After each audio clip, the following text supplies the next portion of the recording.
সরকারের নানা উদ্যোগ, মূল্যবৃদ্ধি কিংবা ফুয়েল পাস অ্যাপের মাধ্যমে রেশনিং কোনো কিছুতেই পাম্পের সামনে দীর্ঘ লাইনে দাঁড়িয়ে থাকা গ্রাহকদের ভোগান্তি কমেনি।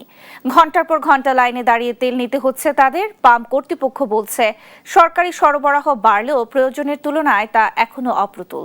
ফলে স্বাভাবিক পরিবেশে জ্বালানি তেল পেতে গ্রাহকদের ভোগান্তি লাঘবে আরও সময় লাগবে। জ্বালানি তেলের সংকট কমাতে ফুয়েল পাস, রেশনিং পদ্ধতি, সরবরাহ বৃদ্ধি কোনো কিছুই কমাতে পারেনি গ্রাহকদের দীর্ঘ লাইনে অপেক্ষার ভোগান্তি। সিচুয়েশন তো সেমই দেখতেছি, আলটিমেটলি চেঞ্জ তো দেখলাম না। 5 মিনিট লাগলে তেল নিতাম না, এখন 5 ঘন্টা, মানে একটা এমনকি পরিস্থিতির সাথে মেনে নিতে হবে বাস্তবতা। আসলে অনেক সিরিয়াল, এইটার সিরিয়াল একদম মহাখালী রেলগেট পর্যন্ত, কোনো লাভ নাই, আমাদের ভোগান্তি শেষ নাই তো।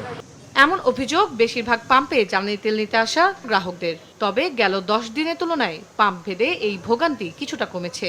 দাম বাড়ার পরও তো দেখতেছি সিরিয়াল আছে, বাট মানে আগের তুলনায় একটু কম। দিন আগে তেল নিলাম, আমার এই পাম্পে আসতেই 13 ঘন্টা টাইম লাগছে।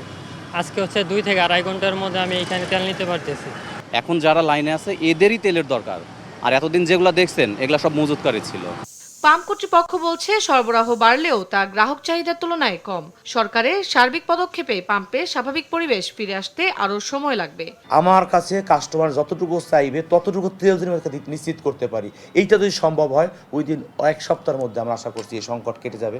জ্বালানির এই দীর্ঘ লাইন কেবল সময়ের অপচয় নয়, বরং সাধারণ মানুষের জীবনযাত্রার ব্যয়ে ফেলছে নেতিবাচক প্রভাব, এমনটাই বলছেন সংশ্লিষ্টরা। তন্দ্রা তারুণ্য, দেশ টিভি, ঢাকা।